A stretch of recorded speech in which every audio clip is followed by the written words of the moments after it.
Hi, I'm Nikki Coddington, and I'm a member of the Irvington Woods Committee. I'm Barbara Defino, and I'm a member of the Irvington Woods Committee. And Barbara and I have been members since it was formed in fall of 2011. I have to say that the gardens have really evolved and expanded as a concept as part of the sustainability education mission of the O'Hara Nature Center. When I was approached, probably late 2010, by Rich Goldman, I was then the president of the Garden Club of Irvington, and his question to me was whether I wanted to become involved to help landscape. We started talking about providing landscaping which was more consistent with the mission of the O'Hara Nature Center, i.e. education, and from that the number of gardens was spawned. It was originally started as landscaping, and then gradually the idea of different demonstration gardens to educate people about different aspects of gardening and plant life and wildlife as it relates to plants evolved. The site of the Nature Center was originally the site of a small single-family house that was donated to the village by the property owner, and it was not usable. It would have needed a lot of work, so it was removed in order to make way for the sustainably built O'Hara Nature Center. The gardens that have been designed so far are the Xeriscape Garden. A Xeriscape garden is a garden in which plants that don't need a lot of water can survive, and the Xeriscape will cover this mound essentially. This has been designed by Ann Atchison, a local landscape designer. Under these trees, we are going to have a bird, bee, and butterfly garden, which is essentially, as it sounds, it's meant to contain plants that provide food and sustenance for pollinators. And this is the shade garden. It's obvious that this is meant to be a garden underneath the shade of trees, and will include plants that thrive in a shady environment.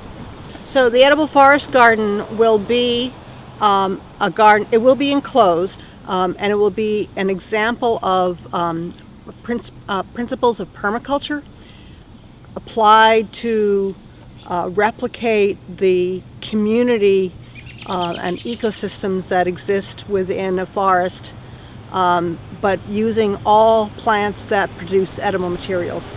They provide services to each other, and it's not just what you typically think of when you think of an edible garden. It's not going to be rows of vegetables or fruits. It will be little small ecosystems of plants that are related. And right now it's in the stage of partial sheet mulching to try to improve the soil and remove the grass. There's an upper rain garden and a lower rain garden. Both will capture rainwater from the building and treat it as a resource rather than our old concept of just letting water run away from the building. All of the leaders coming off from the roof lead either into the rain gardens or into what will be a bog garden here. The idea being to reuse and recycle nature's resources. There will be barrels set up, which will collect water and which will feed a bog garden and contain plants that are naturally happy in a wet and soggy environment, and that will be along here.